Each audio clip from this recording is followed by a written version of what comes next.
Hi friends, ഇന്ന് വന്നിരിക്കുന്നത് നമ്മുടെ ഈ സോയ ഉണ്ടല്ലോ, അതിൻ്റെ ചൂടുവെള്ളത്തിലിട്ടിട്ട് അവിടെ നമ്മൾ മാറ്റി വെച്ചിട്ടുണ്ട് കേട്ടോ. അത് ആറിയതിന് ശേഷം അതിനെ കട്ട് ചെയ്തിട്ട് നമുക്കതിനെ താളിച്ചെടുക്കാം. വലിയ സോയയാണ്, അതുകൊണ്ടാണ് കേട്ടോ. അത് വന്നിട്ട് കടലപ്പരിപ്പാണ്. രാത്രി തന്നെ കുതിരാനായിട്ട് ഇട്ട് വെച്ചിട്ടുണ്ട്. അത് നമ്മൾ കുക്കറിലിട്ടിട്ട് അത് വേവിച്ചെടുക്കുക. കൂട്ടുകാരെ, പിന്നെ എനിക്ക് ഒരു കാര്യം പറയാനുള്ളത്, ഞാൻ സംസാരിക്കുന്നത് എന്ത് കരയണ പോലെ ആർക്കെങ്കിലും തോന്നുന്നുണ്ടോ? എൻ്റെ ശബ്ദത്തിൽ തന്നെയല്ലേ എനിക്ക് സംസാരിക്കാൻ പറ്റുള്ളൂ. എന്തോ ഒരു ചേച്ചി അങ്ങനെ പറഞ്ഞിട്ട് പറയുന്നു. കുറച്ച് പേർക്കൊക്കെ ഞാൻ വീഡിയോ ഇടണമെന്ന് ഇഷ്ടമല്ല തോന്നുന്നു. ഓരോ കമൻറ്റ് കാണുമ്പോൾ പറയാണ് കേട്ടോ.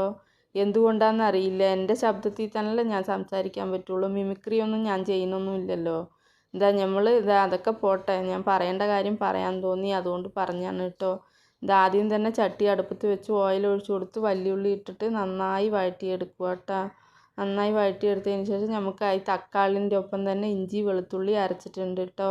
അതും ഇട്ട് കൊടുത്തിട്ട് നന്നായി മിക്സ് ചെയ്യുക. അതിൻ്റെ എണ്ണ കുറച്ച് തെളിഞ്ഞ് വന്നതിന് ശേഷം ഇതിലോട്ട് പൊടികൾ മുളക് പൊടി, മല്ലിപ്പൊടി, മഞ്ഞൾപ്പൊടി, ലേശ ചിക്കൻ മസാലപ്പൊടി, കുരുമുളകിൻ്റെ പൊടി ഇട്ട് കൊടുക്കുക. അത് ഇട്ട് കൊടുത്തിട്ട് ഇതിൻ്റെ പച്ചമണം മാറുവോളം നമുക്ക് നന്നായി ഇതിനെ ഒന്ന് വഴറ്റിയെടുക്കണം കേട്ടോ. നന്നായി മിക്സ് ചെയ്തതിന് ശേഷം നമുക്ക് ഇതിലോട്ട് നമ്മൾ കഴുകി മിക്സിയിൽ അരച്ച് പറഞ്ഞ സോയ ഒരുപാട് അരഞ്ഞു പോകുന്നുണ്ട്. അത് കാരണമാണ് ഈ കത്തി കൊണ്ട് ഒന്നിന് രണ്ടായി വെട്ടിയെടുത്തിട്ട് അതും ഇട്ട് കൊടുത്ത് നന്നായി ഇതൊന്ന് മിക്സ് ചെയ്യുക. മിക്സ് ചെയ്തതിന് ശേഷം നമ്മൾ ഈ തക്കാളി അരച്ചില്ലേ, ആ മിക്സി ജാറിൽ നമ്മൾ കുറച്ച് വെള്ളം ഒഴിച്ച് അതും ഒഴിച്ചു കൊടുക്കുക. ആവശ്യത്തിനുള്ള ഉപ്പ് ഇട്ട് കൊടുത്തിട്ട് ഒന്നുകൂടെ ഒന്ന് മിക്സ് ചെയ്തതിന് ശേഷം നമ്മളിത് അടച്ച് വെച്ച് വേവിക്കുക കേട്ടോ.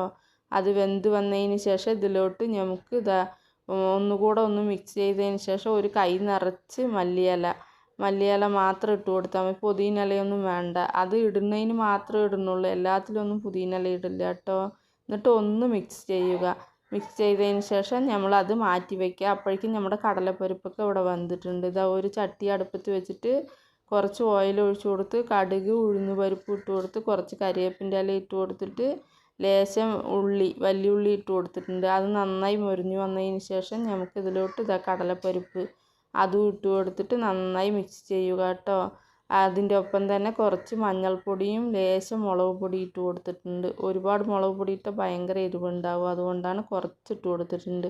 എന്നിട്ട് നന്നായി മിക്സ് ചെയ്ത് അതിൻ്റെ വെള്ളമൊക്കെ വറ്റുന്ന സമയത്ത് നമുക്ക് ഇറക്കാവുന്നതാണ്. പിന്നെ ഈ കടലപ്പരിപ്പ് ചോറ്റിനുള്ളതും ഈ സോയ ഉണ്ടല്ലോ, ആ പെരട്ട് വന്നിട്ട് കാലത്ത് ദോശയ്ക്കോ ഇഡ്ഡലിക്കോ ചപ്പാത്തിക്കോ ഒക്കെ വെക്കാം. നല്ല ടേസ്റ്റ് ഉണ്ടാവും.